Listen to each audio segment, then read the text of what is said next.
Então vamos lá, pessoal. Vou começar a gravar aqui. Bom, então eu vou recapitular um pouquinho esse conteúdo, tá bom? Para a gente fazer um encaminhamento. Então, quando a gente está falando do Estado brasileiro, pessoal, o que é esse Estado? Então, vamos utilizar uma definição do sociólogo Max Weber, que ela é bem simples e bem útil para a gente. O Estado, ele é uma instituição política e administrativa que exerce poder político, né, o monopólio da violência, a soberania, que a gente chama de ciência política, dentro de um determinado território. Então, nós temos o território do Estado brasileiro, Brasil, em que o Estado, né, essa instituição, ela exerce a soberania aqui. Então, por exemplo, só o Estado brasileiro pode criar leis para o Brasil. E é assim com o Estado da Argentina, do Paraguai, da Alemanha, do Japão. Então, o Estado ele tem como principal característica o exercício desse poder político, tá bom? E aí, a gente vê... Meu Deus. Desculpa. Então, a gente vê que esse exercício ele é característico. Então, isso faz. Agora, para a gente montar um Estado, a gente tem que organizar. O Estado contemporâneo, pós-Revolução Francesa, ele necessita de uma Constituição para poder organizar como é que funciona o Estado, como é que ele se organiza, o que pode, o que não pode fazer, quais são os deveres, quais são os direitos dos cidadãos. Tá bom? A Constituição, ela passa a ser importantíssima para o funcionamento de um Estado. O Estado e os seus agentes públicos, seus agentes políticos, só podem agir mediante prescrição, permissão da Constituição. Ah, mas o prefeito quer inventar uma lei. Não pode. Tem que seguir as regras. O presidente, o governador, o vereador, não pode. Se não tiver escrito na lei, não pode. Bom, isso é uma forma de dar limites ao Estado para que o Estado não avance sobre a sociedade civil. Isso é um posicionamento liberal do ponto de vista político, ok? E o nosso Estado, os nossos Estados modernos, eles têm como base o pensamento liberal, tá bom? Do ponto de vista político. O Estado brasileiro, ele vai seguir essa trajetória, só que a gente tem que prestar atenção nas nossas características históricas para poder entender isso. Então, vamos lá. O Estado brasileiro, para todos os efeitos, ele passa a existir a partir de 1822, tá bom? Quando nós declaramos a nossa independência em relação a Portugal. A partir daí, a gente pode falar de Estado brasileiro, tá bom? Só que, pelas aulas de história, vocês já sabem que a proclamação da independência ela foi um arranjo, na verdade, entre a elite brasileira e o então herdeiro do trono, o próprio herdeiro do trono português, Pedro I. Então foi uma que a gente chama de uma independência conservadora. Deixa eu ver aqui o bate-papo. Deixa eu tentar aqui. Tem aluno que está tentando entrar e não está conseguindo. Deixa eu ver aqui.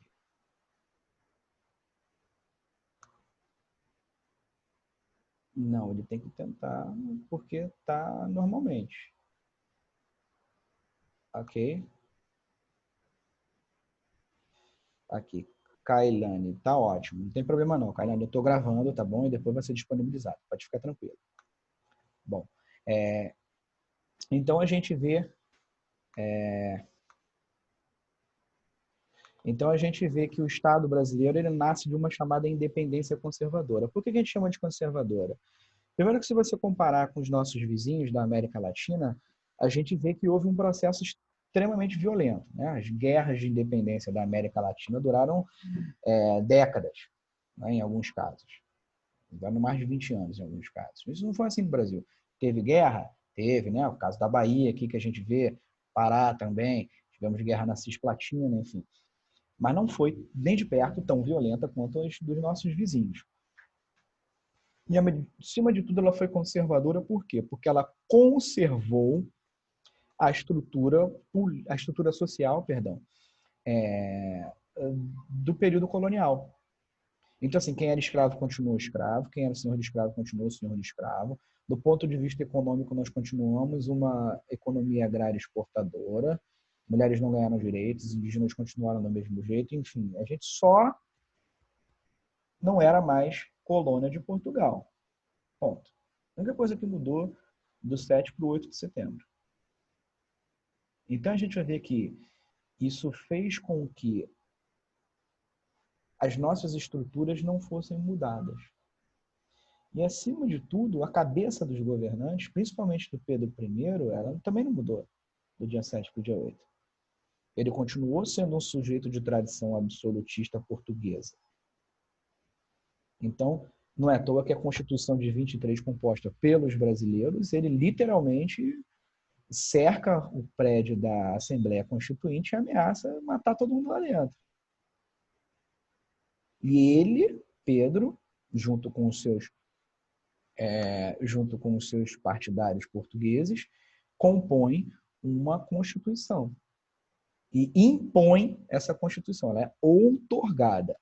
Outorgada é uma Constituição que é imposta pelo Executivo. Promulgada é uma Constituição composta pelo Legislativo. E essa promulgada que é a adequada. É o rito jurídico aceitável. Então, a gente vai ver que, quando ele impõe essa Constituição, a gente já vê que há um certo autoritarismo por parte dele. E quais são as características dela? Primeiro, nós nos tornamos uma monarquia. Na monarquia, o poder político ele é hereditário. Ele passa de pai para filho ou filha, dentro da mesma família. Então, não há possibilidade de você escolher um monarca. Uma regra já é definida. Do ponto de vista político, houve uma centralização política, ou seja, o poder político ficou centralizado na figura do governante. Não é à toa que ele exercia também o chamado poder moderador, que dava a ele a possibilidade de interferir nos outros três poderes, executivo, legislativo e judiciário. Então ele podia dissolver a Câmara, podia interferir na nomeação de juízes, o que hoje é inaceitável. Então reparem bem, o Brasil ele mudou para continuar a mesma coisa. Porque isso acontecia antes. A gente só trocou de governante. O Estado ele era oficialmente católico, ou seja, quem não era católico não podia exercer publicamente, no ponto de vista privado podia, mas não podia exercer publicamente a sua religião. Os direitos políticos ficaram restritos a homens maiores de idade, e voto censitário é voto baseado no dinheiro. Você tinha que ter uma renda X para poder votar, e uma renda Y, né, ainda maior do que X, para poder ser votado. Então, isso faz com que, na prática, só as pessoas com uma renda razoavelmente alta pudessem participar do jogo político. E mulheres, negros, livres escravizados, né, indígenas, esquece, não tem direito político. Mal tem direitos civis. E a escravidão permanece. Então, o escravo nem direito tem. Ele não é nem tido como um ser humano. Ele é tratado como um objeto. Tá bom? Tal qual a gente trata hoje um carro, uma casa. O negro é tratado exatamente dessa forma. Tá bom? Do ponto de vista econômico, nós continuamos uma economia agrária exportadora, independente do café, um pouquinho mais lá na frente da borracha, outros produtos também, mas o mais destacado, disparado, foi o café. A borracha vem em segundo lugar, como está nesse gráfico aqui à direita. Nós não nos industrializamos, porque não havia um espírito empreendedor dentro da elite brasileira, sem dizer que era muito caro montar uma indústria aqui, porque você era obrigado a trazer maquinário da Inglaterra ou dos Estados Unidos, o que era, na época, extremamente caro. Então, eram pouquíssimas indústrias no Brasil, mais indústrias muito simples, ligadas ao setor têxtil, né, que é a produção de roupa, que é uma coisinha bem, bem simples, nada sofisticado, tá bom? Bom, a gente também teve os problemas ao longo do período monárquico, né? várias revoltas separatistas, muitas delas ligadas à questão da centralização do poder, outras tantas por conta do arranjo social brasileiro, né? A escravidão é uma chaga, uma doença que vai deixar sequelas até hoje, tá bom? Mas a gente viu que em 1889 há um golpe, tá bom? E é implementada a República. E olha só, mesmo com o fim da escravidão, a gente continua mantendo o mesmo arranjo da organização social. Porque, assim, o fim da escravidão não significou a emancipação do povo afrodescendente, dos negros. Não, nada. Assim, eles continuavam sendo desprezados se comparados, por exemplo, aos imigrantes que estavam chegando, não é? Os imigrantes tinham, abre aspas, a sorte de serem brancos, os negros continuavam com uma visão preconceituosa sobre si, tá bom? Muito derivado do racismo científico da época. E a gente vê que, então, portanto, não há uma mudança drástica também. Nós mudamos a nossa organização do poder político. Então, mais uma vez, precisamos fazer uma nova Constituição, tá bom? Agora, republicana. Então, mas na República, a gente escolhe os nossos governantes. O exercício do poder ele é limitado. Entretanto, prestemos atenção. Inicialmente, mulheres continuam sem a possibilidade de participar. Homens alfabetizados, o que na época aqui dá, na melhor das hipóteses, 10% da população brasileira. Isso não impediu dos mandos e desmandos que a gente estuda no coronelismo, com voto de cabresto, com curral eleitoral, aquele clientelismo muito comum, principalmente no interior do Brasil, tá bom? Esse clientelismo ali funcionava mais ou menos nas cidades, tá bom? A cidade tem uma dinâmica diferente. A gente vai ver que, do ponto de vista político, nós deixamos de ser um país centralizador para ser um país federalista, do tipo Estados Unidos, tá bom? O que é isso na prática? Os chamados entes da federação. Um ente da federação, pessoal, é uma unidade territorial, tá bom? Lembra do território, da terra. Ora, a Bahia é um ente federativo, né? O estado da Bahia. O município de Itabuna também é um ente da federação. Lá na Constituição está descrito o que cabe à União. A União é a união de todos, né? Representado pelo governo federal. Né? A União tem um conjunto de poderes, de competências que a gente chama, né?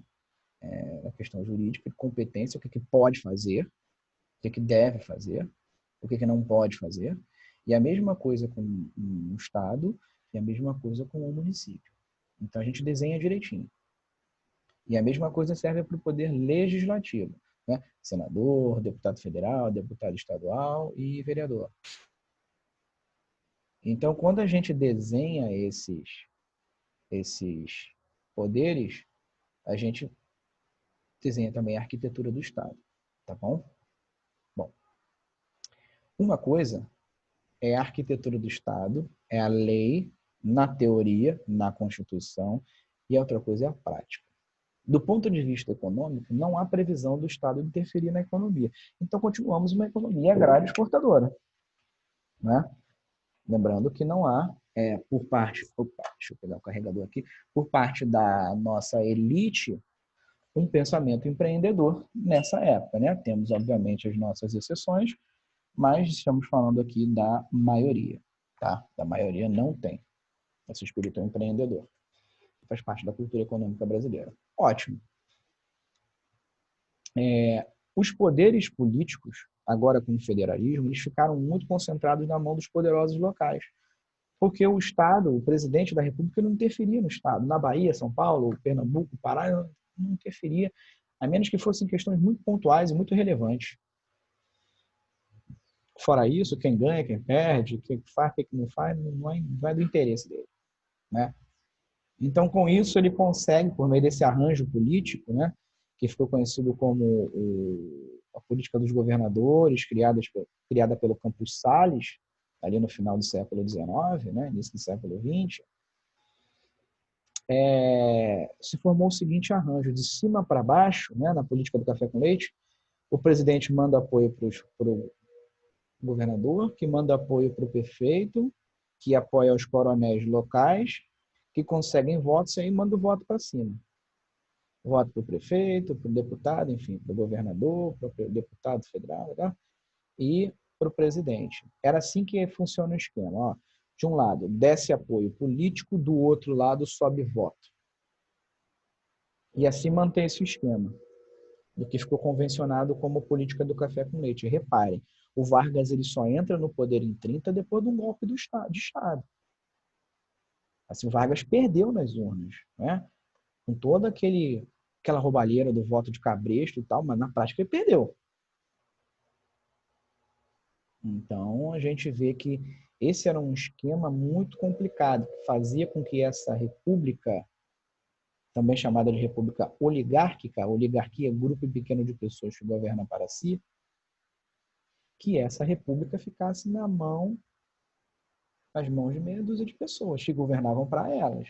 Então, não tem ninguém preocupado com a manutenção, com a mudança da estrutura social. Quem é miserável continua sendo miserável, a educação continua ruim, saneamento básico, infraestrutura, tudo. Tradicionalmente, só se moderniza onde é indispensável. Então, por exemplo, as mudanças sanitárias do Rio de Janeiro, né, que vão gerar a revolta da vacina, aquilo dali era indispensável, era aquilo a cidade ia entrar em colapso, de tão suja que era, de tão doente que era. Então, não dá para a gente morar numa cidade completamente devastada por doenças. Então, era inevitável, a gente fez com o quê? Com força. Também não teve nenhuma conscientização, nada. Vamos pegar e vamos vacinar a galera à força. Então, reparem bem a característica desse autoritarismo do Brasil. Essa é uma grande característica que permanece até hoje, né? Em alguns pontos mais, em outros pontos menos, né? Variando um pouquinho de governante para governante, entidade para entidade, mas permanece. E outra coisa que permanece, que é esse último ponto aí que a gente vê, que há uma ausência da racionalização da burocracia brasileira. O que é burocracia? É o cargo público. Então, vai para o cargo de delegado o sujeito que é conhecido do fulano de tal, por exemplo, de um coronel no interior. Ah, mas o sujeito não é formado em direito? Nada. Hoje, para ser delegado é um processo extremamente difícil, porque queremos os melhores. Ótimo, perfeito. Queremos gente competente. Nessa época, não. Bastava você ser conhecido de alguém. Então, isso fazia com que ser funcionário público, em muitos casos, não em todos, obviamente, nada mais fosse do que compadrio. Você tem um compadre, você tem alguém que te ajude, você tem um padrinho que te coloca lá. E daí vem essa característica, essa última, que é muitíssimo marcante na história do Brasil, que é o patrimonialismo, que é usar os recursos públicos, a máquina pública, para fins privados. É uma coisa tipicamente brasileira. Isso permanece até hoje.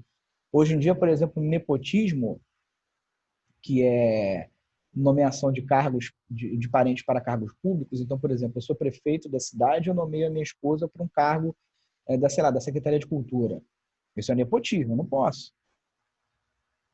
Porque não tem como garantir que eu estou fazendo isso pela competência dela. Parece, para quem olha de fora, que eu estou fazendo isso porque ela é minha esposa. Então não pode. Isso é proibido por lei. Né? Ah, mas tem como, por exemplo, eu pedir para um vereador colocar ela no gabinete dele? Tem.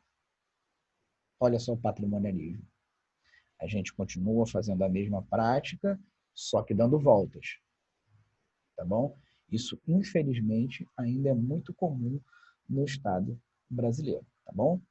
Tá, mas vamos lá.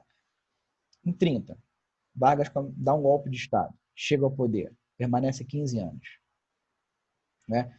Entre 37 e 45, Vargas permanece como um ditador, né? A ditadura do Estado Novo. O que nos interessa aqui? Que esse é um período marcado por duas questões muito importantes. Primeira, a tentativa de uma construção de um nacionalismo, de uma identidade nacional. E essa identidade nacional está baseada no que se convencionou chamar de democracia racial, tá bom? Na fusão das, abre aspas, três raças, e uma fusão harmônica, tá bom? Isso é uma tentativa de apagar um racismo que no Brasil é estrutural, né? Isso é uma tentativa de apagar os massacres que continuaram e continuam sendo feitos aos indígenas, né? Isso é uma tentativa de tornar a sociedade brasileira não conflituosa, tentar apagar os conflitos que nos definem enquanto sociedade. Esse é o ponto 1. Ponto 2. A partir do Getúlio Vargas, há, por parte do Estado, olha só, é o Estado, agora não é mais liberal do ponto de vista da economia, que o Estado não interfere. Não. Agora é diretamente ligado à intervenção, tá bom? É o que a gente chama de desenvolvimentismo, tá bom? O Estado ele vai ajudar a desenvolver o Brasil. O Estado é um motor de desenvolvimento econômico. O motor como? Da seguinte forma, eu falei para vocês que para montar uma indústria no Brasil era muito caro, não era nada muito simples. Você tem que importar o maquinário, agora da Inglaterra ou dos Estados Unidos, enfim. O câmbio era muito caro, não valia a pena, era muito difícil.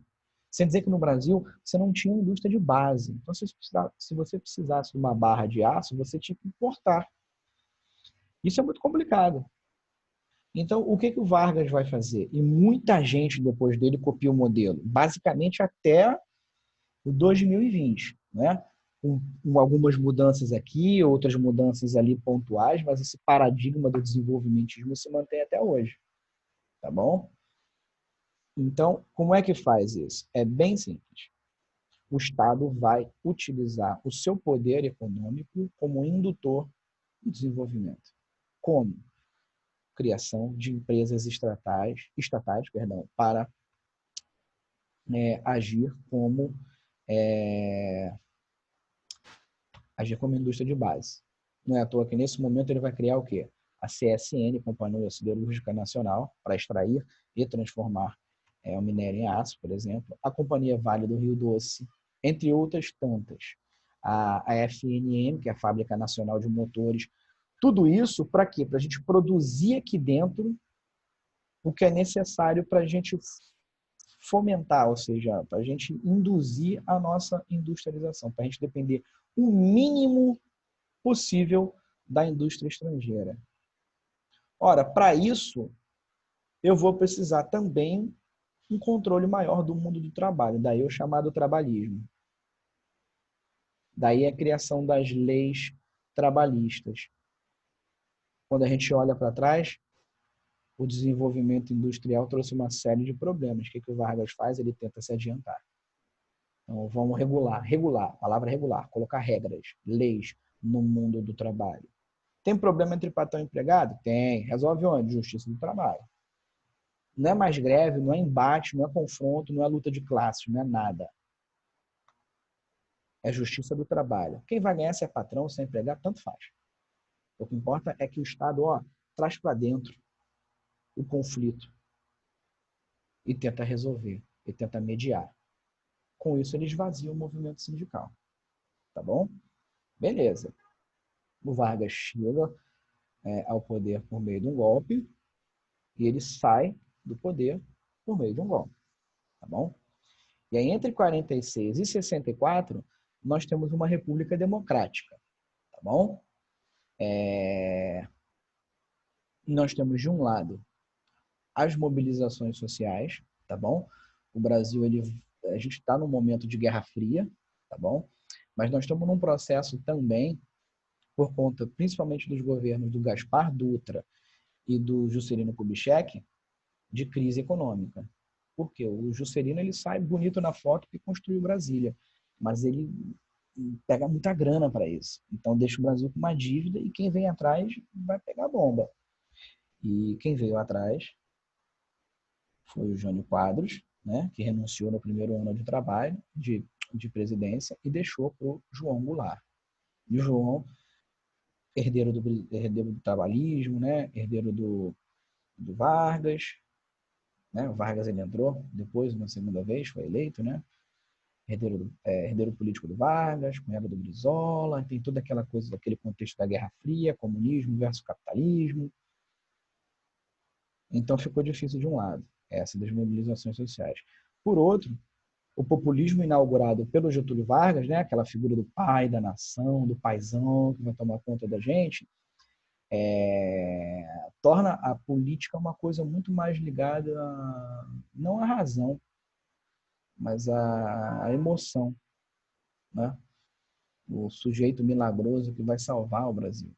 Então, essa participação popular ficou condicionada a isso. De um lado, as mobilizações, tanto à esquerda quanto à direita, né? O populismo dando voltas para tentar mobilizar a hora à direita, a hora à esquerda, e, num contexto de Guerra Fria, o Brasil sofre um golpe de Estado em 1964 e começa o período da chamada República Militar, ou a ditadura civil-militar. Então, ainda que contasse com o apoio da nata do empresariado brasileiro e uma parte significativa da classe média brasileira, é importante destacar que houve também a repressão à dissonância política. Então, qualquer pessoa com posicionamentos mais liberais ou mais à esquerda, mais socialistas, ainda estamos no contexto de Guerra Fria, havia repressão, né? Então, a gente teve com o AI-5 a supressão dos direitos individuais, então o sujeito poderia ser preso sem nenhum julgamento prévio, né? Muitos foram presos sem julgamento prévio, né? Uns tantos foram torturados e mortos, enfim. Então, a gente vê que isso acaba marcando a história do Brasil pelo autoritarismo, tá bom? Que é uma coisa tipicamente brasileira. A gente já vem falando isso desde lá do Pedro I, que é uma coisa que continuou na nossa tradição política, tá bom? Nós vemos uma modernização aqui também conservadora. O que é a modernização conservadora? Eu modernizo no campo da política, no campo da economia. O Brasil está crescendo industrialmente, então pense nas grandes obras, né? Transamazônica, que não ligou a lugar nenhum a coisa alguma, mas pense na Zona Franca de Manaus, pense nas usinas de Itaipu e outras tantas usinas e obras que se fizeram no Brasil com o objetivo de modernizar. Em geral, foram feitas por empresas estatais, tá bom? Os militares criaram muitas empresas estatais, mas também modernizar no Brasil neste ponto, tá bom? Mas foi conservadora por quê? Porque para isso, né, para regulagem econômica, houve um esmagamento do poder de compra da classe média e principalmente da classe mais baixa, tá bom? A inflação, ela disparou nesse período, né? Nossa dívida externa era em dólar, e o dólar disparou por conta das crises do petróleo na década de 70. E esse controle social rígido, ele durou enquanto o regime estava crescendo. Como o regime entra em crise a partir de 75, aí esse controle ele foi se tornando cada vez menos rígido, a insatisfação foi cada vez maior, movimentos populares começaram a exigir o fim da ditadura, que ocorre em 1985, tá bom? Os militares entram na força e saem porque querem. Só que eles entregam o Brasil em uma situação econômica deplorável. A gente está falando aí de uma inflação de 80% ao mês, né? Que corrói o salário das pessoas, né? Principalmente da classe mais baixa, uma dívida externa estratosférica, um país atrasado, porque era muito fechado do ponto de vista econômico, e com uma educação não muito satisfatória, infraestrutura, enfim, todos os problemas que a gente ainda hoje sofre, tá bom? Então, como é que é essa nova república que surge em 85? Ela surge também de uma modernização conservadora com o Collor. O discurso do Collor é o discurso da privatização, né? Vamos vender trocentas empresas públicas, que, aliás, algumas existem até hoje. Então, vende-se aquele discurso chamado neoliberal.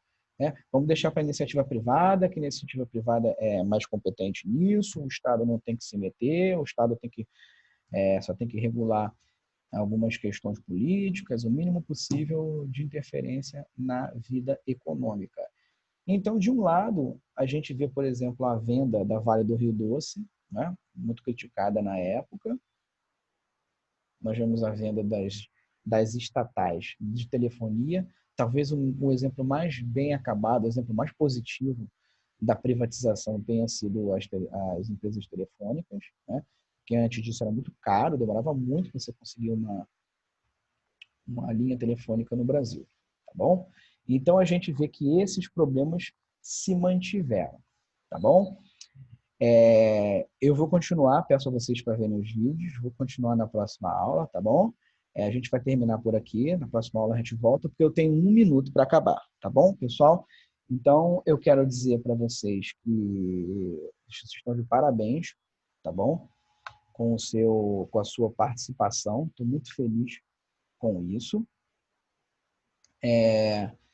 Espero que a aula tenha sido boa para vocês, tá bom?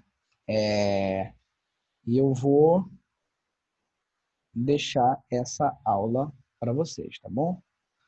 Eu vou deixar ela gravada para vocês. Então, galera, um abraço para vocês, tá bom? Se cuidem, cuidem dos seus familiares, fiquem com Deus e eu vou desligar aqui, tá bom? Um grande abraço, até a próxima.